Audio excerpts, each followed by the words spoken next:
ਅੱਠਵੀਂ ਕਲਾਸ ਦੇ ਬਹੁਤ ਹੀ ਪਿਆਰੇ ਬੱਚਿਓ, ਅੱਜ ਆਪਾਂ PAS ਭਾਵ ਪੰਜਾਬ ਅਚੀਵਮੈਂਟ ਸਰਵੇ ਉਸ ਦੇ ਆਧਾਰ 'ਤੇ ਕੁਝ ਪ੍ਰਸ਼ਨ ਜਿਹੜੇ ਹੈਗੇ ਆ ਉਹਨਾਂ ਦਾ ਅਧਿਐਨ ਕਰਾਂਗੇ। ਪਰ ਸਭ ਤੋਂ ਪਹਿਲਾਂ ਤੁਹਾਨੂੰ PAS ਬਾਰੇ ਦੱਸਣਾ ਜ਼ਰੂਰੀ ਹੈ। ਪੰਜਾਬ ਅਚੀਵਮੈਂਟ ਸਰਵੇ ਨਾ ਕੇਵਲ ਪੰਜਾਬ ਦਾ ਬਲਕਿ ਰਾਸ਼ਟਰੀ ਪੱਧਰ 'ਤੇ ਇਹਨੂੰ NAS ਕਿਹਾ ਗਿਆ, ਰਾਸ਼ਟਰੀ achievement survey, national achievement survey, ਜਿਸ ਦੇ ਵਿੱਚ ਵਿਦਿਆਰਥੀਆਂ ਦੇ ਸਿੱਖਣ ਪ੍ਰਕਿਰਿਆ ਦੀ ਜਿਹੜਾ ਹੈਗਾ ਉਸ ਦਾ ਅਧਿਐਨ ਕੀਤਾ ਜਾਂਦਾ ਹੈ ਕਿ ਜੋ ਉਹਨਾਂ ਨੂੰ ਪੜ੍ਹਾਇਆ ਜਾਂਦਾ ਉਹ ਕਿੰਨਾ ਕੁ ਸਿੱਖਦੇ ਆ ਅਤੇ ਉਸ ਨੂੰ ਜ਼ਿੰਦਗੀ ਵਿੱਚ ਆਪਣੇ ਕਿਵੇਂ ਅਪਲਾਈ ਕਰਦੇ, ਉਸ ਨੂੰ ਕਿਵੇਂ ਗ੍ਰਹਿਣ ਕਰਦੇ, ਸਾਰਾ ਕੁਛ। ਤਾਂ ਉਸੇ ਤਹਿਤ ਆਪਾਂ ਸਾਇੰਸ ਵਿਸ਼ੇ ਦੀ ਗੱਲ ਕਰਾਂਗੇ। 8ਵੀਂ ਕਲਾਸ ਦਾ ਆਪਣਾ ਸਾਇੰਸ ਵਿਸ਼ੇ ਦਾ ਪਹਿਲਾ ਪਾਠ ਹੈ ਫਸਲ ਉਤਪਾਦਨ ਅਤੇ ਪ੍ਰਬੰਧਨ। ਉਹਦੇ ਸੰਬੰਧ ਵਿੱਚ ਆਪਾਂ ਡਿਸਕਸ਼ਨ ਕਰਾਂਗੇ। ਪਰ ਤੁਹਾਨੂੰ ਇਹ ਦੱਸਣਾ ਜ਼ਰੂਰੀ ਹੈ ਕਿ ਇਹ ਪ੍ਰਸ਼ਨ ਜਿਹੜੇ ਹੈ ਪੜ੍ਹੋ ਪੰਜਾਬ ਪੜ੍ਹਾਓ ਪੰਜਾਬ ਵਿਗਿਆਨ ਟੀਮ ਵੱਲੋਂ ਤਿਆਰ ਕੀਤੇ ਗਏ, ਜਿਹੜੀ ਆਪਣੀ ਪੰਜਾਬ ਦੇ ਵਿੱਚ ਕੰਮ ਕਰ ਰਹੀ ਹੈ। ਤਾਂ ਸਭ ਤੋਂ ਪਹਿਲਾ ਪ੍ਰਸ਼ਨ ਇਸ ਦਾ ਹੈਗਾ ਆਪਣੇ ਪਾਠ ਫਸਲ ਉਤਪਾਦਨ ਅਤੇ ਪ੍ਰਬੰਧਨ ਦਾ ਕਿ ਇੰਨੀ ਵੱਡੀ ਜਨਸੰਖਿਆ ਨੂੰ ਭੋਜਨ ਉਪਲਬਧ ਕਰਾਉਣ ਲਈ ਸਾਨੂੰ ਕੀ ਕਰਨ ਦੀ ਲੋੜ ਹੈ। ਊੜਾ ਲਗਾਤਾਰ ਉਤਪਾਦਨ, ਆੜਾ ਹੈਗਾ ਉਚਿਤ ਪ੍ਰਬੰਧਨ, ਈੜੀ ਹੈ ਸਹੀ ਵੰਡ ਪ੍ਰਣਾਲੀ ਅਤੇ ਸੱਸਾ ਉਪਰੋਕਤ ਸਾਰੇ। ਤਾਂ ਇਹਦਾ ਉੱਤਰ ਸੱਸਾ ਆਵੇਗਾ, ਭਾਵ ਇਹ ਤਿੰਨੇ ਊੜਾ ਆੜਾ ਈੜੀ ਉਸ ਲਈ ਜ਼ਰੂਰੀ ਹੈਗੇ ਆ।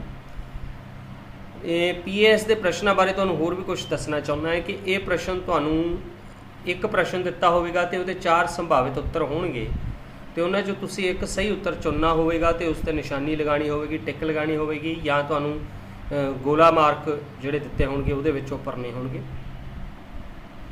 ਤੋ ਇਸੇ ਤਰ੍ਹਾਂ ਦੂਸਰਾ ਪ੍ਰਸ਼ਨ ਹੈ ਕਿ ਰਬੀ ਦੀਆਂ ਫਸਲਾਂ ਕਿਹੜੀ ਰੁੱਤ ਵਿੱਚ ਉਗਾਈਆਂ ਜਾਂਦੀਆਂ ਹਨ। ਤੁਸੀਂ ਜਾਣਦੇ ਹੈ ਜ਼ਿਆਦਾਤਰ ਅਕਤੂਬਰ ਤੋਂ ਮਾਰਚ ਦੇ ਮਹੀਨਿਆਂ ਵਿੱਚ ਇਹ ਉਗਾਈਆਂ ਜਾਂਦੀਆਂ, ਜਦੋਂ ਕਿ ਆਪਣੇ ਸਰਦੀ ਦਾ ਮੌਸਮ ਹੁੰਦਾ ਹੈ ਅਤੇ ਕਣਕ ਜਿਹੜੀ ਹੈਗੀ ਹੈ ਰਬੀ ਦੀ ਉਦਾਹਰਨ ਹੈਗੀ ਹੈ। ਤੋ ਇਸ ਦਾ ਉੱਤਰ ਆੜਾ ਹੈ, ਭਾਵ ਸਰਦੀ ਰੁੱਤ। ਇਸ ਤਰ੍ਹਾਂ ਤੀਸਰਾ ਪ੍ਰਸ਼ਨ ਹੈਗਾ ਹੈ ਕਿ ਝੋਨੇ ਜਾਂ ਜਿਹਨੂੰ ਆਪਾਂ ਧਾਨ ਵੀ ਕਹਿੰਦੇ ਹਾਂ, ਝੋਨੇ ਦੀ ਫਸਲ ਨੂੰ ਫਸਲਾਂ ਦੇ ਕਿਸ ਵਰਗ ਵਿੱਚ ਰੱਖੋਗੇ। ਤਾਂ ਇਹ ਆੜਾ ਉੱਤਰ ਹੈ, ਇਹਦਾ ਖਰੀਫ ਦੀ ਫਸਲ ਹੈ ਇਹ, ਜਿਹੜੀ ਕਿ ਅਪ੍ਰੈਲ ਤੋਂ ਸਤੰਬਰ ਦੇ ਮਹੀਨਿਆਂ ਦੇ ਵਿੱਚ ਇਹ ਫਸਲ ਜਿਹੜੀ ਆ ਉਸ ਦਾ ਵਾਧਾ ਵਿਕਾਸ ਹੁੰਦਾ ਹੈ। ਤੋ ਇਸ ਫਸਲ ਨੂੰ ਪਾਣੀ ਦੀ ਵੱਧ ਲੋੜ ਹੁੰਦੀ ਹੈ, ਇਸ ਕਰਕੇ ਵਰਖਾ ਰੁੱਤਾਂ ਜਿਹੜੇ ਵਰਖਾ ਰੁੱਤ ਦੇ ਮਹੀਨੇ ਹੁੰਦੇ ਆ ਉਹ ਇਸ ਫਸਲ ਦੇ ਦਰਮਿਆਨ ਆਉਂਦੇ ਆ, ਮਤਲਬ ਇਸ ਫਸਲ ਨੂੰ ਉਗਣ ਦੇ ਲਈ ਵੱਧ ਪਾਣੀ ਦੀ ਜ਼ਰੂਰਤ ਹੁੰਦੀ ਹੈ। ਇਸੇ ਤਰ੍ਹਾਂ ਚੌਥਾ ਪ੍ਰਸ਼ਨ ਹੈ ਕਿ ਹੇਠ ਲਿਖਿਆਂ ਵਿੱਚੋਂ ਕਿਹੜੀ ਖੇਤੀ ਪੱਧਤੀ ਨਹੀਂ ਹੈ। ਤੁਸੀਂ ਪਾਠ ਦੇ ਵਿੱਚ ਆਲਰੇਡੀ ਪੜ੍ਹ ਚੁੱਕੇ ਹੈ ਖੇਤੀ ਪੱਧਤੀਆਂ ਕਿਹੜੀਆਂ ਹੁੰਦੀਆਂ, ਮਿੱਟੀ ਦੀ ਤਿਆਰੀ ਤੋਂ ਲੈ ਕੇ ਫਸਲ ਦੀ ਜਿਹੜੀ ਹੈਗੀ ਆ ਉਸ ਦੇ ਭੰਡਾਰਨ ਤੱਕ ਖੇਤੀ ਪੱਧਤੀਆਂ ਦੇ ਸਾਰੇ ਕਈ ਉਸ ਦੇ ਪੜਾਅਦਾਰ ਸਟੈਪ ਹੈਗੇ ਆ। ਤੋ ਆਪਾਂ ਨੂੰ 4 ਆਪਸ਼ਨਾਂ ਦਿੱਤੀਆਂ ਕਿ ਕਿਹੜੀ ਖੇਤੀ ਪੱਧਤੀ ਨਹੀਂ ਹੈਗੀ ਇਹਨਾਂ 'ਚੋਂ।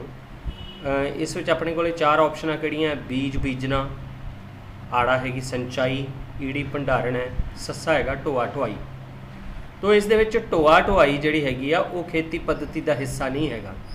ਜਦੋਂ ਫਸਲ ਤਿਆਰ ਹੋ ਕੇ ਭੰਡਾਰ ਕਰ ਦਿੱਤੀ ਜਾਂਦੀ ਹੈ ਵਾਢੀ ਤੋਂ ਬਾਅਦ, ਤਾਂ ਉਸ ਢੋਆ ਢੁਆਈ ਕਰਨਾ ਜਿਹੜਾ ਹੈਗਾ ਉਹ ਖੇਤੀ ਪੱਧਤੀ ਦਾ ਇੱਕ ਪਾਰਟ ਨਹੀਂ ਹੈਗਾ। ਇਸ ਕਰਕੇ ਚੌਥੇ ਦਾ ਉੱਤਰ ਸੱਸਾ ਆਵੇਗਾ, ਭਾਵ ਢੋਆ ਢੁਆਈ ਆਵੇਗਾ। ਇਸ ਤਰ੍ਹਾਂ ਆਪਣੇ ਕੋਲੇ ਪੰਜਵਾਂ ਪ੍ਰਸ਼ਨ ਜਿਹੜਾ ਹੈ ਕਿ ਆਸ਼ਾ ਦੇ ਚਾਚਾ ਜੀ ਅੱਜ ਖੇਤ ਵਿੱਚ ਫਸਲ ਬੀਜਣ ਤੋਂ ਪਹਿਲਾਂ ਮਿੱਟੀ ਨੂੰ ਪੱਧਰਾ ਕਰ ਰਹੇ ਹਨ। ਇਸ ਕੰਮ ਲਈ ਉਹ ਇੱਕ ਖਾਸ ਔਜ਼ਾਰ ਦੀ ਵਰਤੋਂ ਕਰਦੇ ਹਨ। ਇਸ ਔਜ਼ਾਰ ਨੂੰ ਕੀ ਕਹਿੰਦੇ ਹਨ।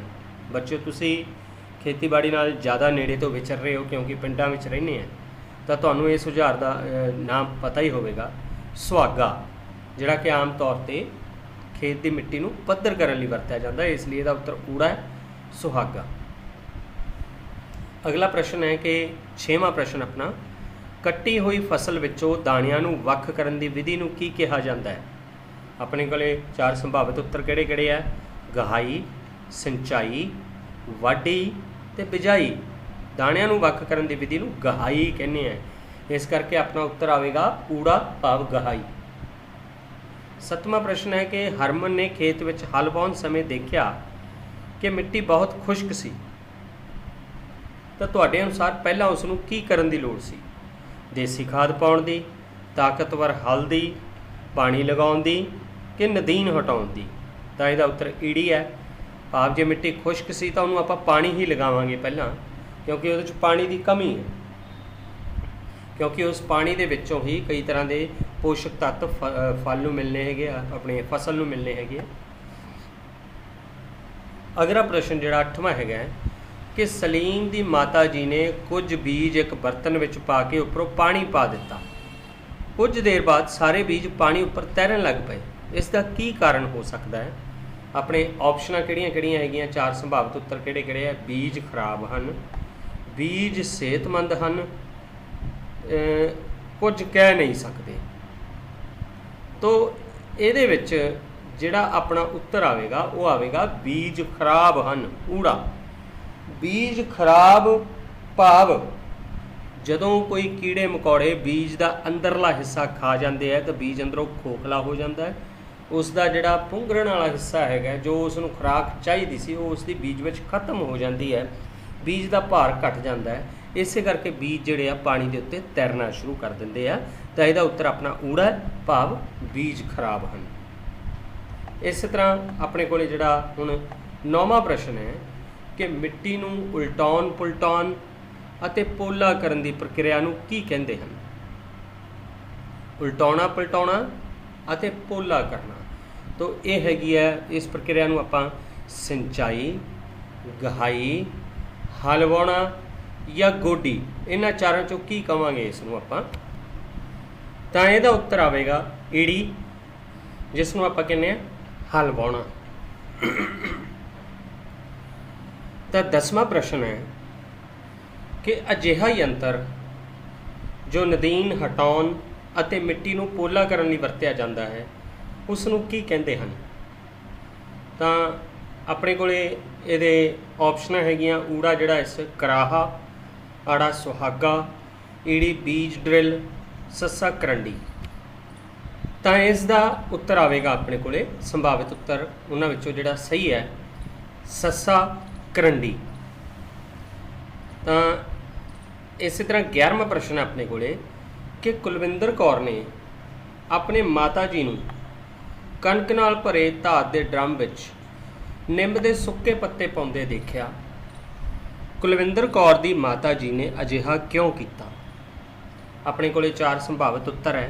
उस च पहला है कणक का रंग खराब ना होवे, आड़ा हैगा कणक का स्वाद वध जावे, ईड़ी हैगा कणक सूखम जीवां तो सुरक्षित रहे, तो सस्सा हैगा उपरोक्त विचों कोई नहीं।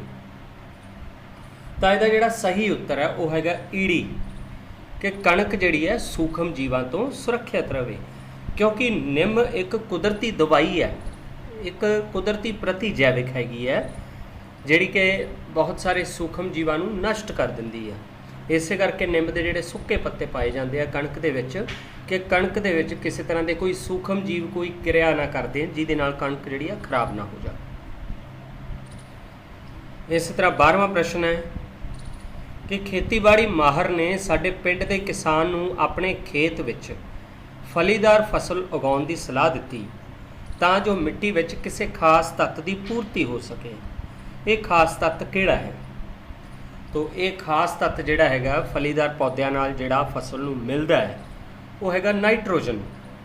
शायद तुसी 7वीं क्लास दे विच भी इहदे बारे तुसी पढ़िया सी कि जिहड़ा पहला पार्ट सीगा पौद्यां च पोषण 7वीं दा, कि नाइट्रोजन जिहड़ी हैगी आ फलीदार पौद्यां दीयां जड़ां दे विच राइजोबियम बैक्टीरिया हुंदा है, वो वातावरणी नाइट्रोजन नूं सोख के उन्होंने अलग अलग रूपों में बदल के पौद्यां नूं दिंदी है, जिस नाल पौद्यां विच प्रोटीन बनते हैं। तो फसल लई किहड़े तत्त की पूर्ति हुंदी है? नाइट्रोजन। तो 12वें का उत्तर ईड़ी है। 13वां प्रश्न है कि राहुल के रिश्तेदार राजस्थान विच रहिंदे है जिथे वर्खा घट हुंदी है, तो राहुल के रिश्तेदार नूं सिंचाई का किहड़ा आधुनिक ढंग वरतना चाहिए है? ऊड़ा इस हैगा फुहारा प्रणाली, आड़ा हैगा तुक्का प्रणाली, ईड़ी है उपरोक्त दोनों, ਤੇ ਸੱਸਾ ਹੈਗਾ ਉਪਰੋਕਤ ਵਿੱਚੋਂ ਕੋਈ ਨਹੀਂ। ਤਾਂ ਇਹਦਾ ਸਹੀ ਉੱਤਰ ਜਿਹੜਾ ਆਵੇਗਾ ਉਹ ਈਡੀ ਹੈ।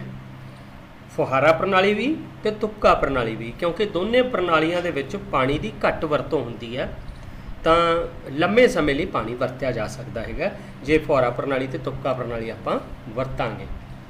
ਤੋ ਇਸੇ ਤਰ੍ਹਾਂ 14ਵਾਂ ਪ੍ਰਸ਼ਨ ਜਿਹੜਾ ਹੈਗਾ ਕਿ ਗੁਰਮੀਤ ਨੇ ਆਪਣੇ ਪਿਤਾ ਜੀ ਨੂੰ ਖੇਤ ਵਿੱਚੋਂ ਬੇਲੋੜੇ ਅਤੇ ਅਣਬੀਜੇ ਪੌਦਿਆਂ ਨੂੰ ਬਾਹਰ ਕੱਢਦੇ ਹੋਏ ਦੇਖਿਆ। ਇਸ ਪ੍ਰਕਿਰਿਆ ਨੂੰ ਕੀ ਕਹਿੰਦੇ ਹਨ? ਊੜਾ ਹੈਗਾ ਫਲੀਦਾਰ ਪੌਦੇ, ਆੜਾ ਹੈਗਾ ਨਦੀਨ ਕੱਢਣਾ, ਈੜੀ ਹੈਗਾ ਝਾੜੀਆਂ, ਸੱਸਾ ਹੈਗਾ ਇਹਨਾਂ ਵਿੱਚੋਂ ਕੋਈ ਨਹੀਂ। ਅਸਲ ਵਿੱਚ ਇਹ ਪ੍ਰਸ਼ਨ ਦੇ ਵਿੱਚ ਥੋੜ੍ਹੀ ਜਿਹੀ ਡਾਊਟ ਹੈ ਕਿ ਅਣਬੀਜੇ ਪੌਦੇ ਜਿਹੜੇ ਬਾਹਰ ਕੱਢਦੇ ਦੇਖੇ ਸੀ ਉਹਨਾਂ ਨੂੰ ਕੀ ਕਹਿੰਦੇ ਆ। ਤਾਂ ਇਹਦਾ ਉੱਤਰ ਆਪਣੇ ਕੋਲੇ ਆੜਾ ਆਵੇਗਾ, ਨਦੀਨ। ਜਿਹੜੇ ਖੇਤ ਵਿੱਚ ਬੇਲੋੜੇ ਅਤੇ ਅਣਬੀਜੇ ਪੌਦੇ ਆ ਉਹ ਕੀ ਹੁੰਦੇ ਆ? ਨਦੀਨ ਹੁੰਦੇ ਹਨ। ਇਸੇ ਤਰ੍ਹਾਂ 15ਵਾਂ ਪ੍ਰਸ਼ਨ ਹੈ ਕਿ ਹੇਠ ਲਿਖਿਆਂ ਵਿੱਚੋਂ ਕਿਹੜਾ ਕਥਨ ਰਸਾਇਣਿਕ ਖਾਦਾਂ ਲਈ ਸਹੀ ਨਹੀਂ ਹੈ? ਆਪਣੇ ਕੋਲੇ 4 ਆਪਸ਼ਨ ਹੈ। ਪਹਿਲਾ ਜਿਹੜਾ ਸੰਭਾਵਿਤ ਉੱਤਰ ਹੈਗਾ ਕਿ ਰਸਾਇਣਿਕ ਖਾਦਾਂ ਕਾਰਬਨਿਕ ਪਦਾਰਥਾਂ ਦੀਆਂ ਬਣੀਆਂ ਹੁੰਦੀਆਂ ਹਨ। ਦੂਸਰਾ ਹੈਗਾ ਰਸਾਇਣਿਕ ਖਾਦਾਂ ਫੈਕਟਰੀਆਂ ਵਿੱਚ ਤਿਆਰ ਕੀਤੀਆਂ ਜਾਂਦੀਆਂ ਹਨ। ਤੀਸਰਾ ਹੈਗਾ ਰਸਾਇਣਿਕ ਖਾਦਾਂ ਮੱਲੜ ਪ੍ਰਦਾਨ ਨਹੀਂ ਕਰਦੀਆਂ। ਤੇ ਚੌਥਾ ਇਸ ਵਿੱਚ ਹੈਗਾ ਕਿ ਰਸਾਇਣਿਕ ਖਾਦਾਂ ਮੁੱਖ ਤੌਰ 'ਤੇ ਨਾਈਟ੍ਰੋਜਨ, ਫਾਸਫੋਰਸ ਅਤੇ ਪੋਟਾਸ਼ੀਅਮ ਦੀਆਂ ਬਣੀਆਂ ਹੁੰਦੀਆਂ ਹਨ। ਤਾਂ ਕਿਹੜਾ ਕਥਨ ਸਹੀ ਨਹੀਂ ਹੈਗਾ ਇਹਦੇ ਲਈ ਉਹ ਆਪਾਂ ਦੇਖਣਾ ਹੈਗਾ, ਉਹਦਾ ਆਪਾਂ ਚੁਣਾਵ ਕਰਨਾ। ਜਿਹੜਾ ਇਸ ਵਿੱਚ ਸਭ ਤੋਂ ਪਹਿਲਾ ਹੈਗਾ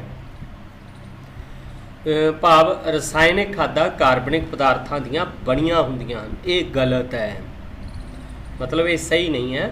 ਤਾਂ ਆਪਣੇ ਕੋਲੇ 15ਵੇਂ ਦਾ ਉੱਤਰ ਊੜਾ ਆਵੇਗਾ, ਕਿਉਂਕਿ ਜੇ ਕਾਰਬਨਿਕ ਪਦਾਰਥ ਹੈ ਤਾਂ ਕਾਰਬਨਿਕ ਪਦਾਰਥ ਕਿਹਨਾਂ ਵਿੱਚ ਹੁੰਦੇ ਆ? ਜਿਹੜੇ ਜੈਵਿਕ ਖਾਦਾਂ ਹੁੰਦੀਆਂ ਉਹਨਾਂ ਦੇ ਵਿੱਚ। ਰਸਾਇਣਿਕ ਖਾਦਾਂ ਦੇ ਵਿੱਚ ਕਾਰਬਨਿਕ ਪਦਾਰਥ ਨਹੀਂ ਹੁੰਦੇ। 16ਵਾਂ ਪ੍ਰਸ਼ਨ ਹੈ ਕਿ 2,4 ਧੱਦਾ ਇੱਕ ਡੈਸ਼ ਦੀ ਕਿਸਮ ਹੈ।